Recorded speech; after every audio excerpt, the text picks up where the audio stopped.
And thank you. It's always very brave to start off a conference and early morning session with an economist. I'll try and be energizing, try and be dynamic. I can't promise that I'll be optimistic about the near-term economic outlook for Canada and the globe, but I will do my best. Hopefully, I think I'm gonna have a bit of a presentation, but I do hope that we have some time at the end if there's opportunity for questions, both I think virtually as well as in the room if possible. But it is an interesting time, as Simon mentioned, in terms of where we are. I was talking with someone just momentarily before, as well as a couple of other events last week, and economists are usually not people that people like to talk to at parties unless something really bad is going on. I started my career in 2008. It was a weird time to be talking about because everybody wanted to know what was going on. And then the last 7, 8 months, it's been a similar kind of thing. So maybe I'll start with kind of the broader scale of things of just where we are, because we are an interesting country, but we're also a very small, open economy. So what happens in the world, and in particular south of the border from the United States, really does impact us in a pretty big way. And it's probably no surprise. Canadians are very well versed on this, probably many in the room, partners, family. What's going on in the trade policy situation from the United States and the Trump administration is showing a huge amount of global uncertainty. You can see by the measures, we're really at pretty much the most uncertain time we've seen in terms of trade policy and economic policy in quite some time. Even compared to where we were in the first Trump administration, this does not compare. And it really makes sense in a weird way if you think of where we have been since November 27th, when then President-elect Trump tweeted, or I guess truthed, that he was going to put tariffs on Canada, Mexico, and China because we weren't helping stem the flow of fentanyl and illegal immigrants, in his words. And what we've seen since then is that more continued uncertainty around President Trump's actions. We've also seen how that's transmitted into how people are feeling about the economy. The data I have here is from the United States, but broadly in Canada, we're moving in the same direction. It's interesting though, and I'll talk about it in a second, is in the US, people aren't aware broadly in terms of what tariffs are, what they might mean for the economy. Partly that's just because of the nature of the size of the country, partly that's because there are so many other things in addition to trade policy that the Trump administration is tackling, and partly it's just because it's a bigger economy, things take more time to penetrate. But what you can see broadly is that despite maybe not being on the tip of the tongue in the United States like it is in Canada, people in the United States are changing how they think about economic conditions and what's about to happen. So I will say off the top, not all measures of expectations agree. There was a big drop last week in terms of uncertainty from one of them. But broadly what we're seeing is that over the next 6 months, Americans are expecting the economic conditions to decline in the United States. So they expect that things are going to be a little bit worse, and they expect that prices or inflation is going to go up pretty significantly. Much more so than they even thought in 2022, as you can see, when we actually had that sustained inflationary shock in the global economy because of Russia's invasion of Ukraine, the reorientation and fixing of supply chains after COVID, and some of the working through of the reorientation after Russia's invasion, as I mentioned. So it's a really interesting place where in the US, they have this expectation because of this uncertainty, things are going to be worse. And it's probably not surprising given what we've seen. So this is actually the actual announcements as best as we can represent, partly because even since I sent the slides to Simon and his team last week, we've had 3 or 4 more developments in the intervening 4 days and over the weekend. But the Trump administration has taken roughly, and depending on how you want to count it, somewhere between 98 and 110 different actions on tariffs since January 20th when they entered office. That's a huge scale of things to keep track of, partly because 1, understanding what they're saying and what actually gets printed is very difficult, and then 2, I don't know if anybody here is familiar with the term taco, which the Financial Times has started to popularize, but taco has started to enter the lexicon as Trump always chickens out, taco. He keeps changing what he's actually going to do. So he says, we're going to have huge tariffs on the global economy, and then he walks them back. He says, we're going to have huge tariffs on steel and aluminum, and then he changes them. He gives exemptions, or like we said on Friday, he's going to double them, apparently as of Wednesday. What you can see is that this chart seems a little bit weird and even potentially misleading, but it does include the change of tariffs that we had from where they had 145% tariffs on China, which is on the left, or sorry, on the right-hand side, and then having the reduction of them back down to around 30%. Although over the weekend, it sounds like we might be now starting to walk back to a situation where those tariffs on China have elevated. But I can draw your attention to Canada, because that's ultimately where we're going to start talking a bit more in a few minutes. And you can see, even where we are with Canada is historically incomparable in recent memory. Since 1988, so the vast majority of people's working lives, and the vast majority of almost my entire lifetime, we've had free trade between Canada and the United States on most goods. If you go back on automotives and some other parts, we've actually had free trade with the United States really since about 1968-ish, depending on how exactly you want to benchmark it. So what we see in Canada, this is effective rates. We're about an effective rate right now of around 12% tariff on Canadian goods. It's not exactly, because there are some exemptions, which I'll talk about in a minute, but if you use CUSMA, the Canada-US-Mexico Free Trade Agreement, or NAFTA 2.0, as people who aren't economists and traders might talk about it, you do get 0 tariffs. But most Canadian companies aren't using CUSMA, and if you have steel and aluminum tariffs, you have auto parts, you might not be fully compliant either. And depending on what your input goods are, not the whole product you produce might be tariff-free. So that's how we end up around 12.5% tariffs on Canada. That's really bad. During the first Trump administration, when we had tariffs on Canada on steel and aluminum, which were ultimately removed, I should say, because we got to CUSMA, or NAFTA 2.0, tariffs went up. But if you can see, that little blip in the red line there in 2018, 2019, where it was around 1.25%, I think is what actually ends up being, that's the steel and aluminum tariffs in Trump's first term. So the magnitude of impact that we're facing on Canada, but also on the global economy because of those now potentially uncertain 10% tariffs that were thrown out last week by the International Trade Court in the United States, which is a real court and now has to work its way to the Supreme Court. But we are facing globally a circumstance where tariffs are as elevated as they've been really since the 1930s. If you know the phrase or name Smoot-Hawley Tariff Act, might be because you're a historian, an economist, or you've watched Ferris Bueller a lot of times and heard another economist, Ben Stein, drone on about the Smoot-Hawley Tariff Act. But where we are now is not really comparable, is only comparable to that period. We have been in a generation since the end of the Cold War where tariffs have gone down, trade liberalization has gone down, and generally the global economy has grown and built in a pretty prosperous kind of trade network.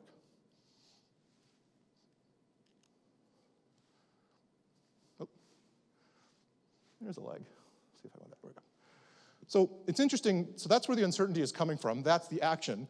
But if I go back to my first slide, we're actually not seeing that uncertainty yet come into the US economy. So again, I'll come to the Canada in a minute, but the US economy, still the largest economy in the world, maybe second largest if you want to fight how you count these things, still the largest, most important middle class in the world, and still a huge proportion of Canadian economic activity through our trade. So you can see that though things are uncertain, the United States actually is still continuing to create jobs, still continuing to hire, and we're still seeing that there's a demand for labor. It's not like it was coming out of COVID, where employers in the United States let workers go and then had trouble rehiring them, remaking those connections, and they were scrambling for labor, and unemployment collapsed. But we're still in a territory now where despite the slowing of hiring, despite the slowing of job openings in the United States, we're still at a point now where US unemployment is roughly 4%. That's essentially as low as it can go, and it's essentially as low as we've seen in recent history. So people have slowed the number of job openings. They said we're not expecting to hire as much, and you can see that's being reflected. But wages are still growing faster than inflation, and it seems like companies now have learned from COVID, where in the United States, they really don't want to let people go. They're worried that if they let them go and they see a period of growth or a period of extra demand, that they might actually not be able to retain them. Similarly to Canada, the US is also facing that wave of baby boom retirements. So you're losing experienced employees, and especially in some areas in the skilled trades, if you lose them, it's not likely that you're going to be able to retrain or find something to replace it. But what all this means is that despite the economic uncertainty that they are creating, the US economy is continuing to chug along. Without the economic uncertainty from the current administration's policies around trade and immigration and other things, the US economy would actually probably post a pretty solid growth number this year. Now we're starting to see potentially wobbles. The numbers for May hiring will come out on Friday in the United States. We expect, again, it will slow, but it will still be relatively positive. And that's going to continue to show that there's growth and spending. At the same time that there's been this labor market certainty in the United States, consumers, which is everybody who's working, or roughly consumers who are working account for roughly 70% of US GDP. The simple CIGX minus M that you might have blocked out in high school or university, that C component is the biggest piece, and people are still spending. People have less savings than they had prior to COVID and coming out of COVID, and debt levels in the United States are relatively elevated. And we're starting to see again, but not actually happen, but we are starting to see signs of consumer debt distress in the United States, where payment firms like Affirm and some of the more incremental payment firms like that are starting to say, okay, we're seeing more delinquencies than we've seen. But we're still not seeing that mass problem in terms of credit card delinquencies, those buy now, pay laters, and other things that would suggest we're on the cusp of a significant recession in the United States. Okay. So what it means is, we're now starting to turn to Canada, is we are in a different place. Because on the Canadian side, our economy hasn't been as resilient as the United States. So we came out of COVID in different places. The US had an economy that was chugging along, had a consumer that was relatively okay, and relatively insensitive to high interest rates. So coming out of COVID, both the Bank of Canada and the US Federal Reserve hiked rates massively to around 4.25%, give or take, in both countries. What we've seen, though, since last summer, since about a year ago today, actually, is that the Bank of Canada has been one of the most aggressive at cutting rates. Because now that the fear of inflation has largely dissipated in Canada, the Bank of Canada has looked at the environment even before the threat of trade and tariffs and global economic uncertainty and said, our economy cannot handle high interest rates. So what you can see is that though the Bank of Canada has massively cut, around 200 basis points, or 2%, since June of last year, the US Federal Reserve has taken a much more cautious experience.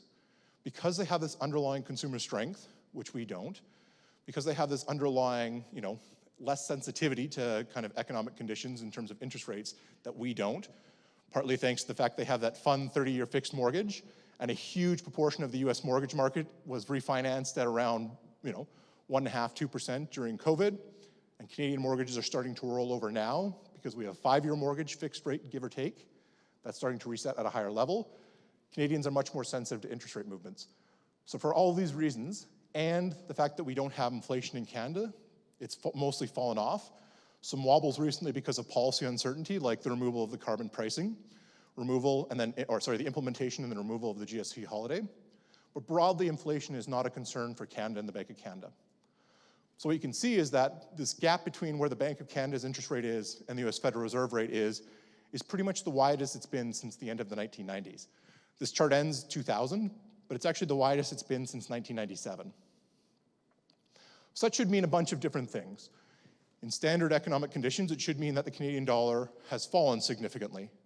And we have lost ground. Last year, we lost about 5%, 6% of the value of the Canadian dollar.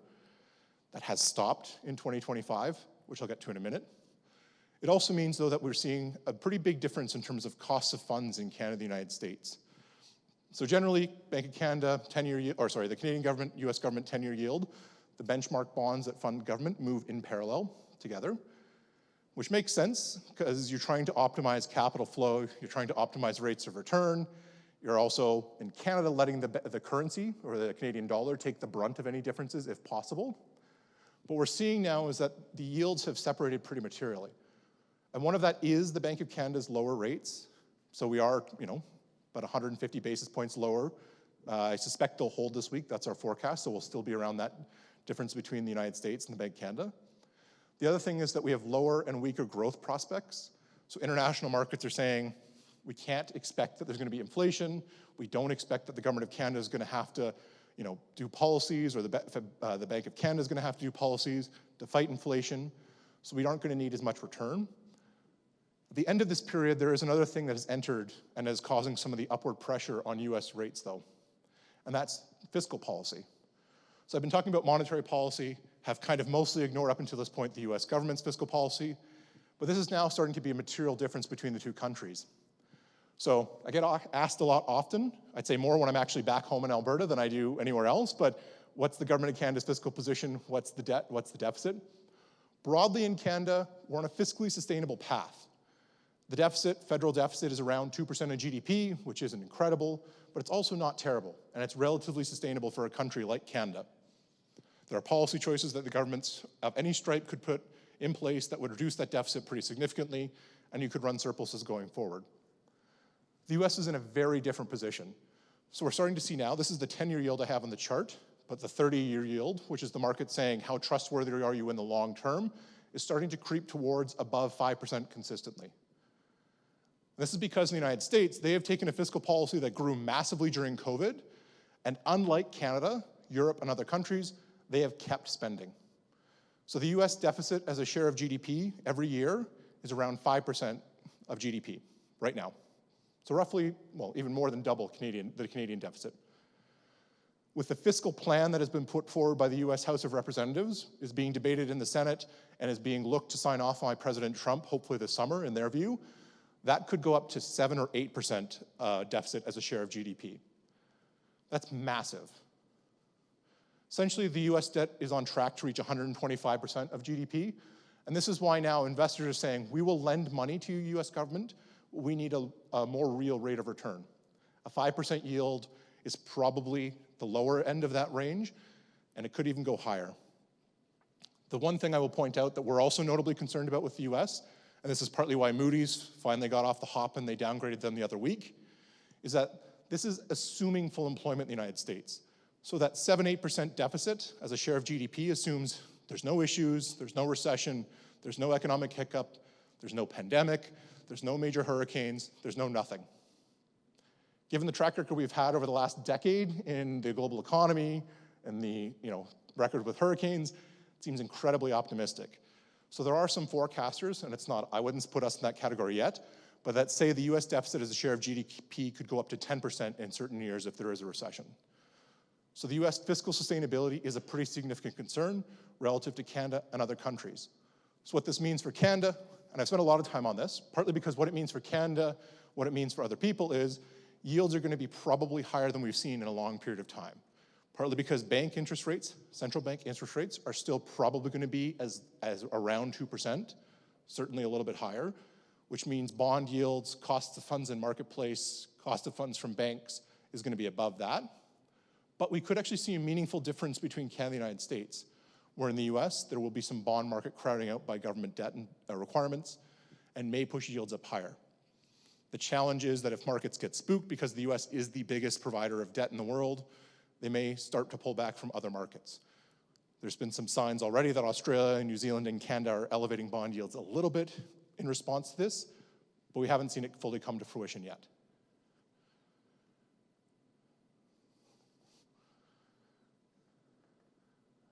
Promise there's another slide.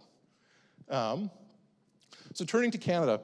So in Canada, we came out of the COVID period, we came out of the Russian invasion of Ukraine in a pretty weak position for a couple of different reasons. One, our economy and consumers were facing those higher interest rates that I just spent a fair bit of time talking about, and people were worried about having to pay back mortgage rates at a higher level.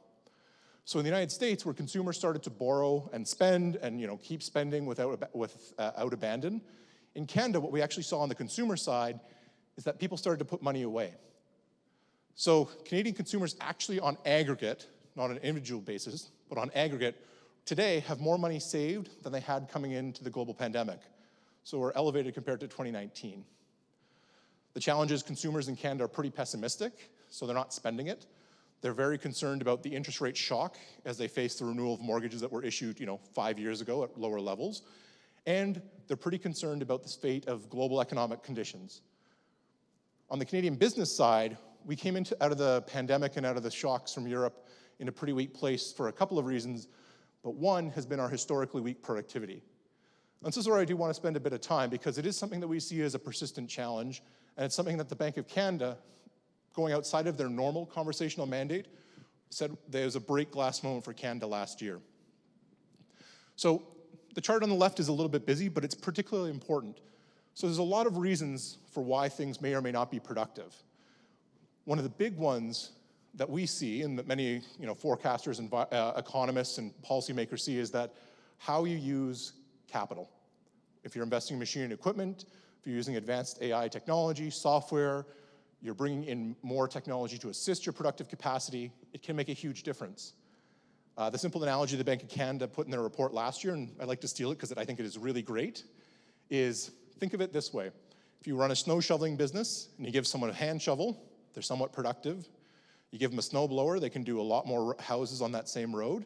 And you give them a truck with a front-end shovel or a front-end bulldozer, essentially, they can do essentially a whole neighborhood by one person. Whereas in the United States, they have been really effective at using that technology and investing in AI or other software or online or cloud-based systems. They have outpaced us and most other G7 and OECD countries you can see here in terms of productivity. We have lagged.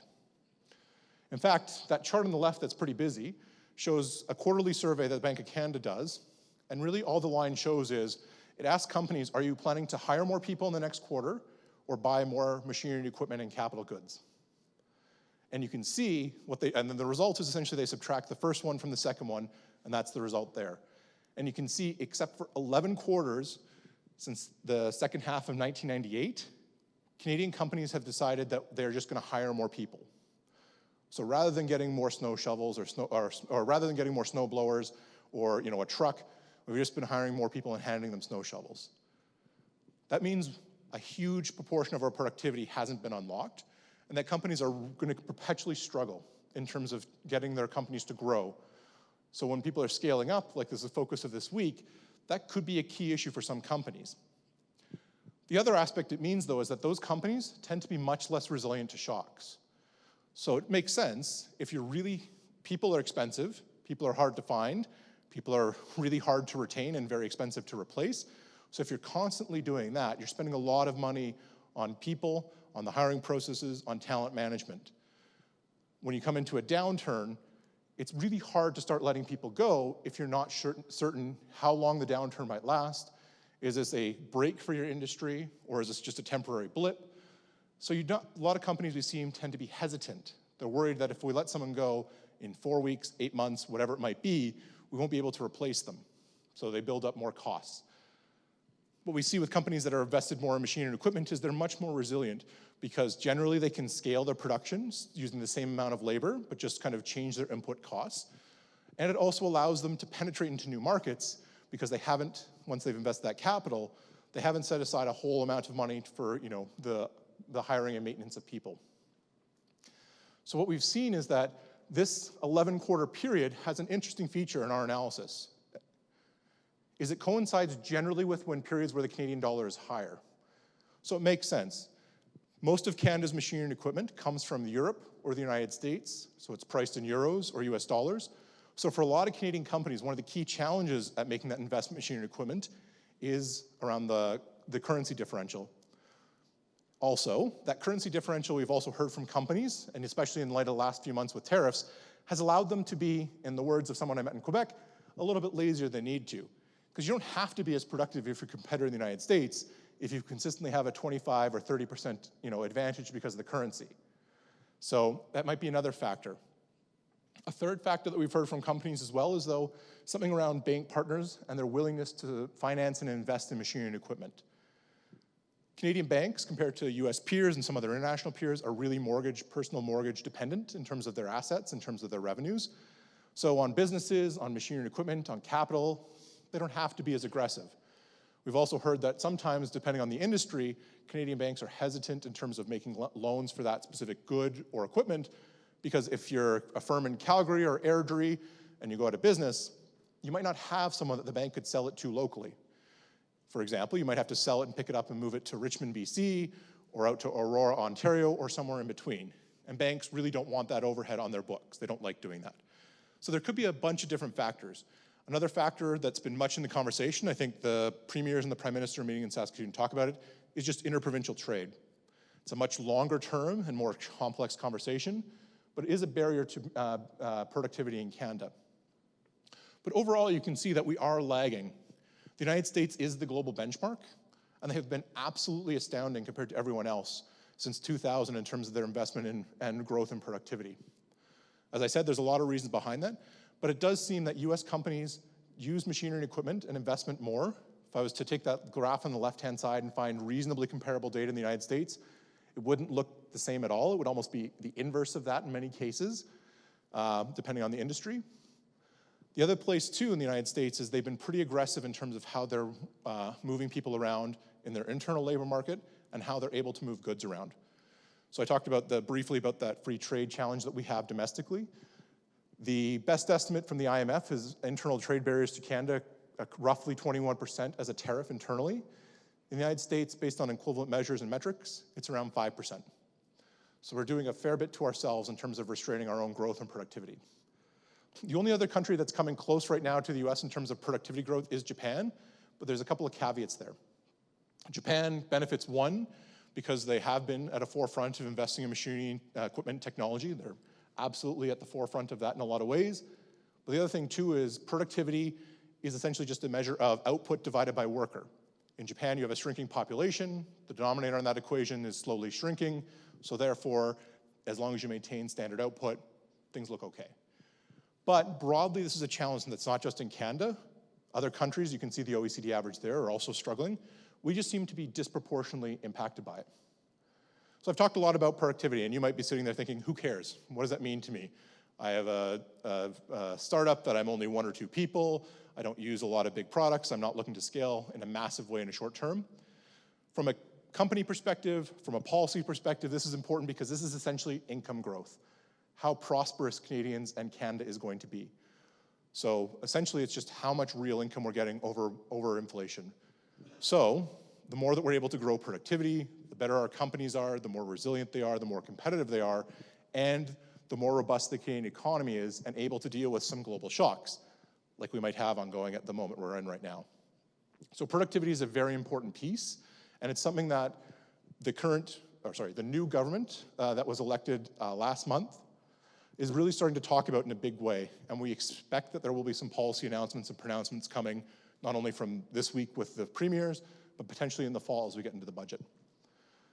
So to put the Canadian economy in a broader context, we had the GDP numbers for the first quarter came out on Friday, and things actually looked pretty great. In our words, it was a bit of a mirage, and this is mostly why. And if you looked at the numbers themselves, this is what was driving Canadian GDP in the first 3 months of the year, is a surge in exports.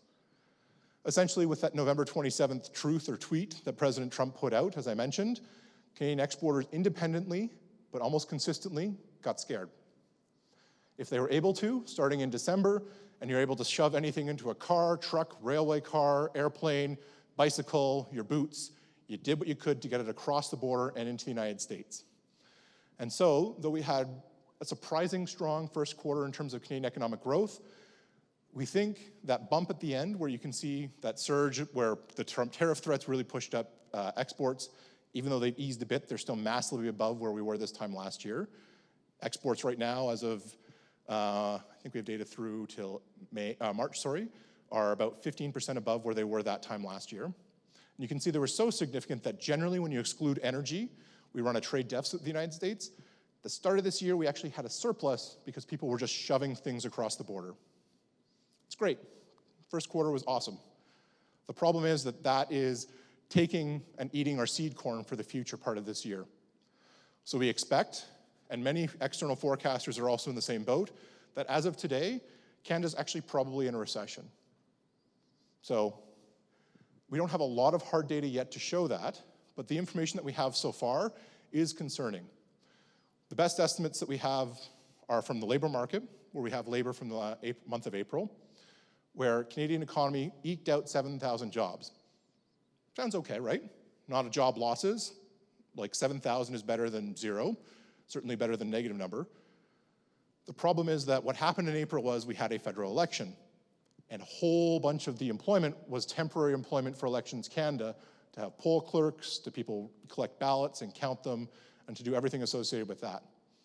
If you took a wider scheme in terms of where we're actually seeing Canadian employment, the Canadian manufacturing sector, so probably the first sector most on the edge of being hit by tariffs, lost 32,000 jobs. It's a huge hit in a single month. If you want to drill down even further, a sector that's absolutely been at the forefront of tariff threats and absolutely feels them because of the lag time much more than other industries is the auto industry. You may or may not know, I'm not sure, but it's an oft-repeated stat that a part or a car crosses the border 7 times before it's finished. Some other goods, agriculture, energy, you have a long lead time, you have a lot of stock, might not feel the tariffs right away. Auto does. And that same job reports for April, the unemployment rate in Windsor went up 1.5% in a single month. It's a massive jump in a single month. So we have not seen the actual data yet because of how it lags, but from what we're seeing in the labor market and some of the other precursor data, we are expecting that we are probably, as I mentioned, in a recession right now, and that we'll start to see job losses build up. In fact, it's not our forecast, I will underline that, but the chief economist of TD came out the other week speaking to the Globe and Mail and said their forecast right now is around 100,000 job losses in Canada by the end of this year, and for a 3-quarter recession. So essentially contraction in the economy with no growth until 2026. It's a pretty steep decline and a pretty significant sign of how weak the Canadian economy is and how exposed we are to tariffs, even if not directly.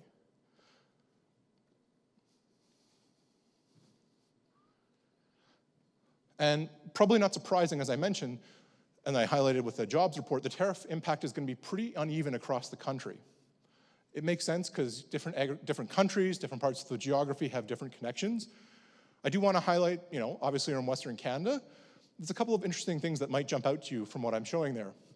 So one is just relative to the size of the economy and its population and connections with the United States, British Columbia actually isn't that exposed compared to peers, it's still pretty exposed, to the United States. And that's because of the Indo-Pacific and Asia-Pacific gateway. And actually, this data will actually go down in terms of relative share to the United States as of the end of this month when LNG Canada opens up, which is the largest infrastructure project in Canadian history, and will start shipping liquefied natural gas to the Indo-Pacific and Asia. Alberta looks massively exposed to the United States, but I would say that's actually a reflection of just the energy industry in itself. So 90% of Canadian energy exports go to the United States. A bunch of that goes through pipelines that come from Alberta. So Alberta might actually fare relatively well. 1, because of that concentration, and 2, the Trump administration has recognized the challenges and weakness around energy it has, and they've only put a 10% tariff. At the same time, oil companies, a whole bunch of other companies that weren't CUSMA compliant, so you can see when I said before that CUSMA offered some solace but was not a complete bandage for the Canadian economy. This is because prior to Trump's tariffs coming into effect in March, only 38% of Canadian companies were using the trade deal to ship goods to the United States. That might surprise you, it might not. If you're in a small sector, it probably isn't surprising because it costs a lot, as I'm sure many of you know as startups and founders, that to do compliance costs, to do rules of origin, takes lawyers, takes people. It costs a lot to become compliant with a trade deal. And before March, before we had, when we still had free trade with the United States, if you weren't complying with the free trade deal, there was these things called Most Favored Nation, or MFN tariffs. And outside the agriculture and auto sector, they ran about 2 to 4%. So a lot of people said, well, why would I bother with compliance costs? Why would I bother documenting my rules of origin? Someone will just pay the 2 and 4%. It's not a big impact, we'll move on. What we're seeing now is, since the tariff threats have come into effect, a huge number of companies are starting to rush to become CUSMA compliant. At a conference I was at last week, the oil companies said that none of them were compliant, and now pretty much every energy company in Alberta that exports to the United States is compliant. For smaller and medium-sized companies, though, we're hearing that this is still a massive challenge. And I think it's one that, at Export Development Canada and with our partners at the Government of Canada, there's a lot of conversation of how can we ease this burden. But it can be complex. If you think about a manufactured good or an industrial good, you have to account for everything. So we've had companies that I'm aware of have shipped a good to the US border, and the US customs agents are saying, okay, where did this bolt come from? Where did this connector come from? Is it Chinese? Is it US? Is it Canada? And calculating the differential tariff rates on the entire good. And if you're a small company, you're talking adding people and lawyers, and it can add up very quickly in terms of costs. And it can also add up in terms of your competitiveness relative to your peers. So though we estimate that roughly 92 to 94% of Canadian exports to the United States could become CUSMA compliant, it'll take a lot of work to get where we are from that 38% currently, just in terms of costs, in terms of knowledge, and if you've tried to hire a trade lawyer any time in the last 6 months, there's not a lot of extra capacity floating around.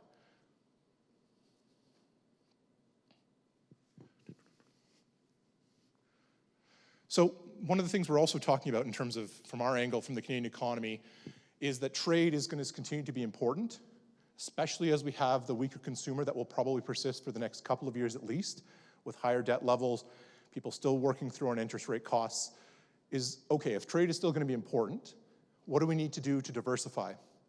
And trade diversification is going to be important. Here, numbers might look different from what you traditionally see, because a lot of times, and even the last couple of charts, I'm guilty of it myself, we talk about in terms of goods exports.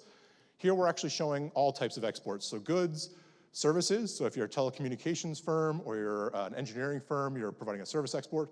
If you support tourism from anywhere else in the world, you're actually a tourism export as well.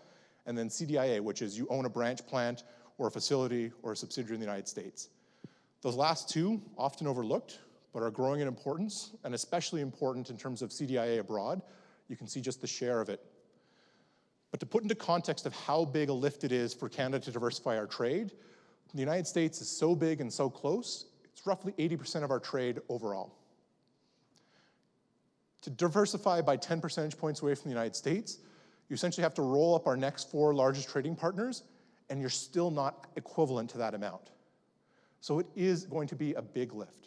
It's going to be a longer, multi-year process.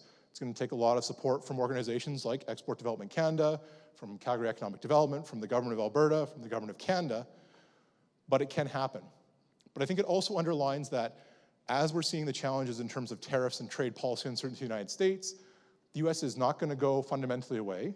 It's still part of our economic conversation, but with the challenges we're seeing, it could be a bit of a motivator for Canadian companies to think about productivity. To harken back to what I said, when you have those tariffs at the border and you're no longer facing a 0 or an MFN rate of 2 or 4%, but 10 or 15 or 25%, depending on what sector you're in, that's a big burden to share. There's ways you can diversify, you can raise prices, you can cost share with customers, but you can also focus on your own internal productivity and say, okay, I'm going to benefit from the currency, that's going to offset the rate a little bit. I can also figure out my own internal productions, investments, and grow and scale to say, okay, I'm not actually as impacted by that burden. You can specialize. Some of the companies that we've heard from that are actually doing the best are intermediate inputs into a supply chain, and they are so specialized that their customers are saying, we'll eat the cost in our margins because we don't want to spend years of doing research, engineering, and design, and partnership to find another company's piece that fits into our technology or our equipment. Or if you're in something that's a regulated space, as long as regulations continue to exist through the United States, you need FDA approval, it's hard to really resource. So the more specialized you are might be an opportunity as well. And that's broadly what we've seen with Canadian trade is we've become more specialized over time as some of the more commoditized products have been eaten by other competitors around the world. So there's a lot, I've talked a lot in terms of negative, in terms of the challenges that we're facing on the Canadian economy side, on the trade side, and the impacts of the uncertainty from the US. Globally, it's also going to be particularly slow because of how the global uncertainty, or how the US uncertainty is filtering out globally.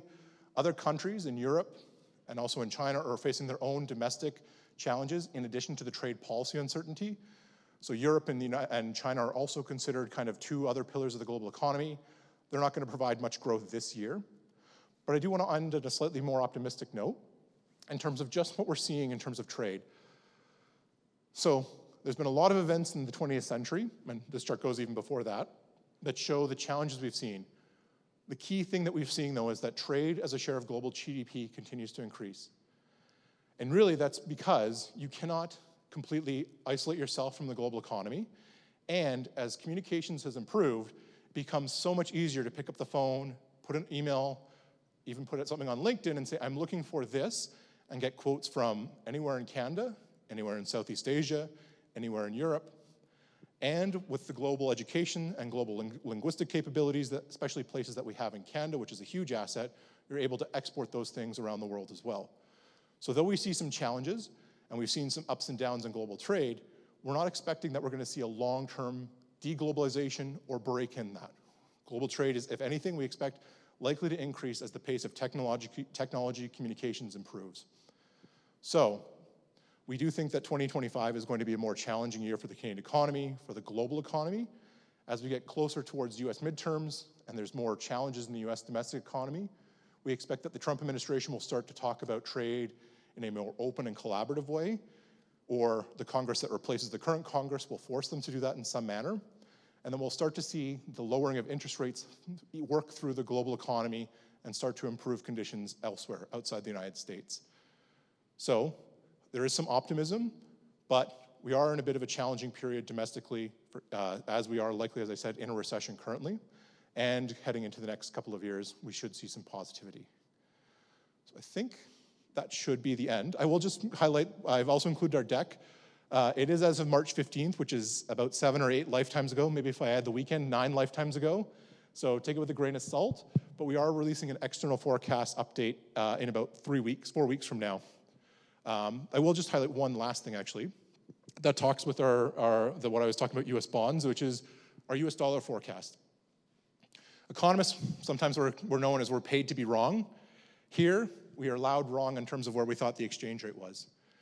Like most other forecasters, our colleagues at the big banks, even the Bank of Canada just takes an average, but if you look at their reports, everybody expected that when the Trump administration announced and put in place tariffs, the US dollar would rise and every other currency would fall. And what we're seeing is a pretty significant break to that, is rather than falling, the Canadian dollar has actually improved. So the Canadian dollar was around 68 cents in January. We're now hovering around 72 cents. And as I've said, the Canadian economic outlook is not amazing. The Bank of Canada is lowering rates. So what's driving that is now uncertainty around the US policy environment. So the Canadian dollar, the euro, the Australian, New Zealand currencies, other emerging market currencies are also strengthening relative to the US dollar because people want to hold less US assets. So we're notably wrong in our forecast. I say probably for the average for 2025, we'll probably end up closer to around 70, 71 cents on the year, and probably a little bit better than that in 2026. But it is a space where we're wrong, and we're actually concerned about what this might mean.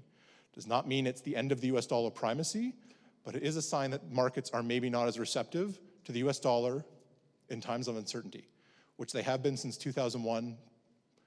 Since then, anytime there's been anything challenging in the global economy, people have rushed to hold US dollars, US treasuries, US stocks as a safe asset, and this is a bit of a break from that kind of tradition.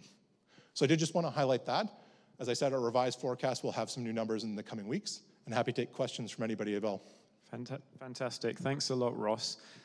So yeah, we do have time for Q&A. So there's some mics roaming around. So Jack's got one at the back here.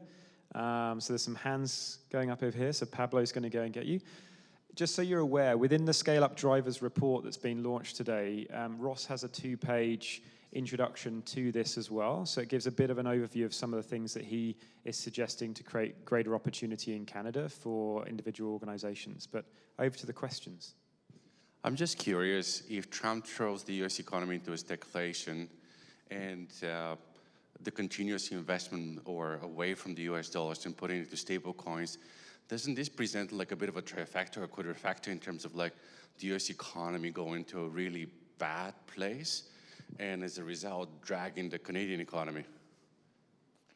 So I think the stagflation outlook that you mentioned in the United States, where growth slows, like we're seeing it, like we're forecasting, and inflation stays elevated because of tariffs, it's a big concern because central banks don't know what to do in that case. This is what the challenge was at the end of 1970s, 1980s, where the central bank ultimately had to pick a side, and they caused, and in the US and Canada as well, they raised interest rates. The US Federal Reserve might be trying to look through and say these are temporary shocks, new administration might change them. I think that would pose a challenge for the US economy, but I do think that what we're seeing in terms of currency moves for the Canadian dollar and bond yields, where the US bond is going up, others are moving, but outside of Japan, which has its own financial challenge and fiscal challenges, we're not seeing the same kind of pressures. So I think people are willing to differentiate. I think what we will see, though, is that the impact on the US is going to be, it's going to be very costly for them to keep deficits. This is why the rating agencies only move them from AAA to AA+, is they do have the optimism that if push comes to shove, they will get their fiscal house in order. I think that's probably fair. It will probably be take some pain along the way. But we're probably in a circumstance where if the budget passes the House of Representatives and Senate like it is right now, the interest share cost of US debt will become larger than defense in the next couple of years, which is insane. That's usually not a good sign for stability. So I think there will be knock-on effects on Canada and the global economy, but over time, if the US continues to try and take this like withdrawing approach, there will be some shift. But as I showed on that trade chart, we'll definitely be impacted. There's no way we can get around it. So you mentioned in your presentation our productivity, and one of the questions, I have a two-pronged question. So what would increase productivity do for our dollar, the strength of our dollar, and what's the role of regulatory in that? Because I see that that's a big challenge for us.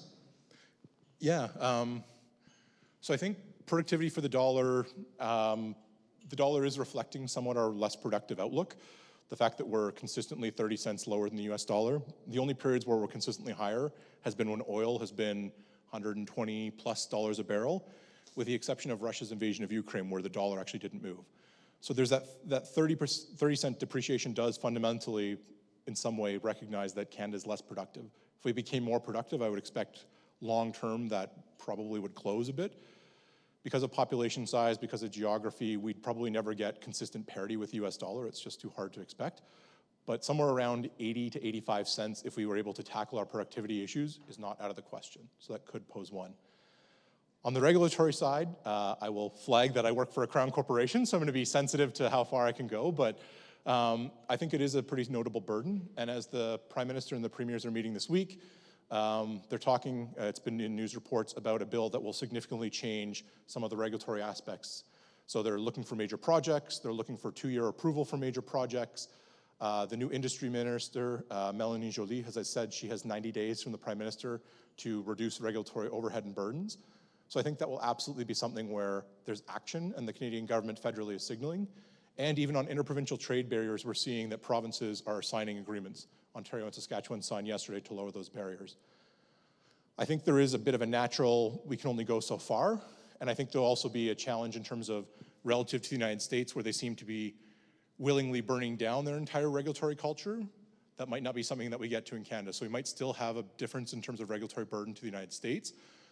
But National Bank Financial, the chief economist there, has said, I think it was about, we've had an increase of about 35% of regulatory requirements in Canada compared to where we were in 2010. So I think we'll see some of that ease under the new ministry and federally.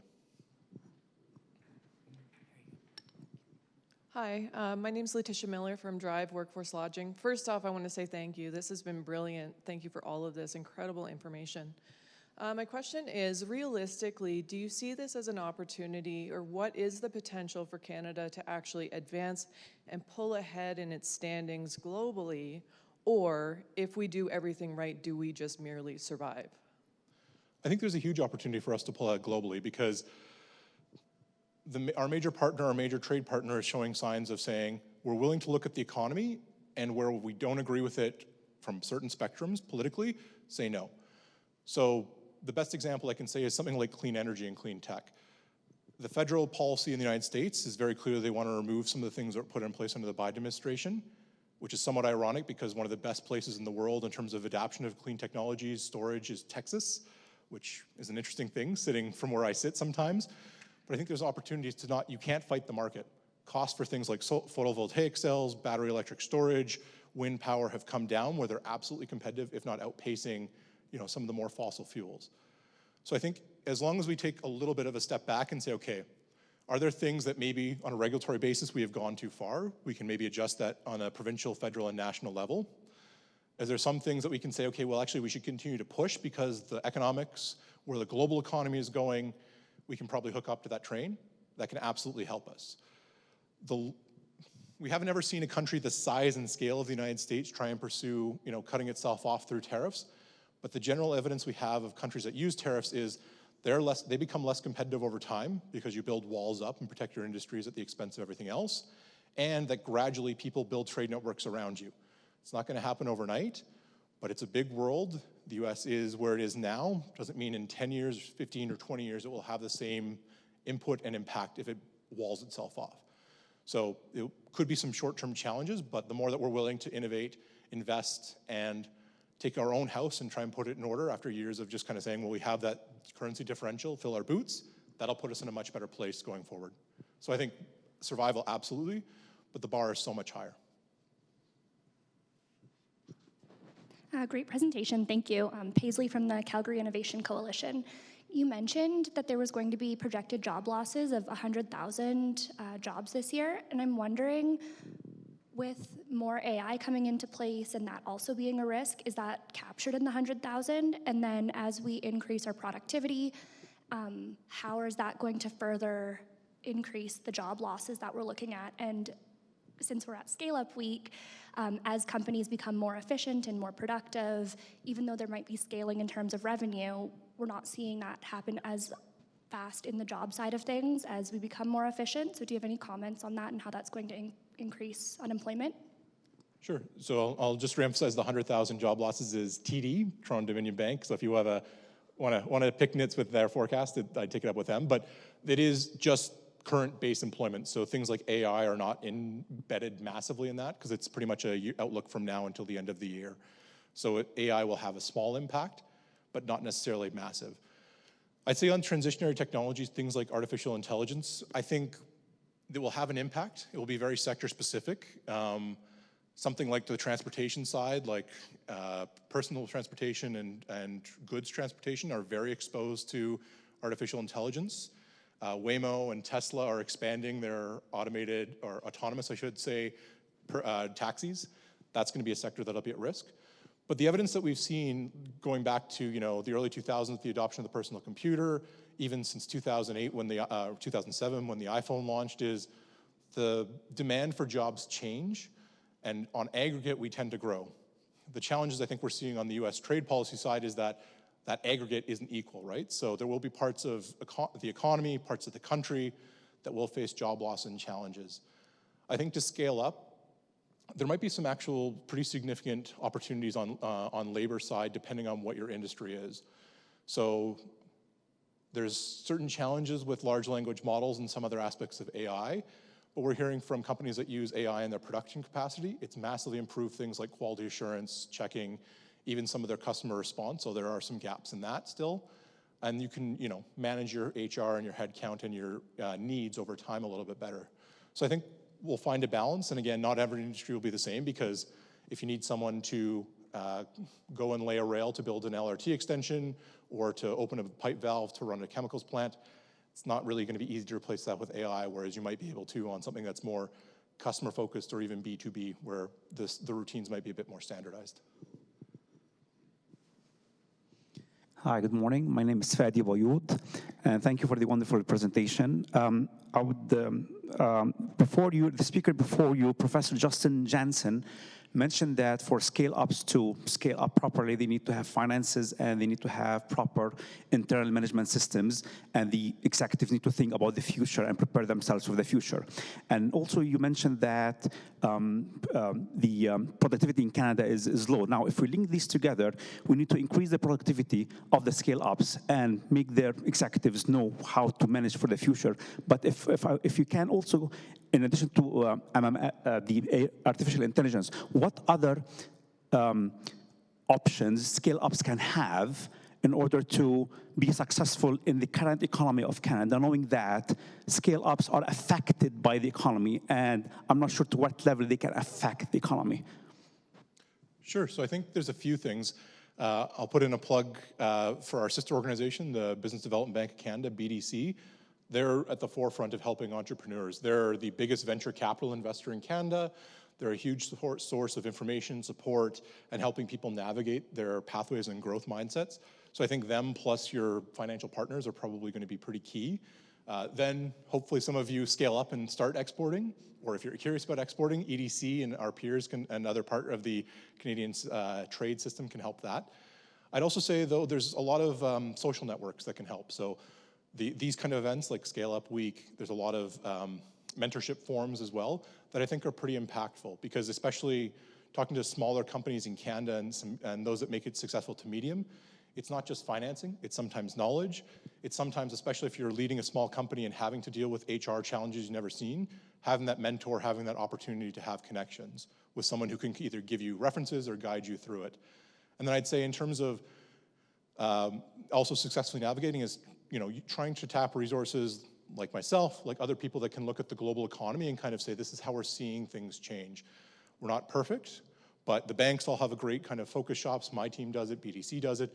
And really we're just trying to help build that knowledge and resiliency and to say, okay, we're seeing things change. So this investment cycle or product cycle you're looking at maybe was valuable next 2 or 3 years ago, but because Russia invaded Ukraine, that might not be a viable proposition. Or we expect inflation will go up massively. Or what I mentioned about the US dollar, maybe not doing the same as it has historically. So I think there's a bunch of different things, but a lot of it will come down to building networks and getting that knowledge. Because if you have a small company and you're scaling up, you wear a lot of hats in the chief executive or whatever C-suite such as it exists in your organizations, and getting those resources and support is probably going to be better than having somebody pitch financial products at you.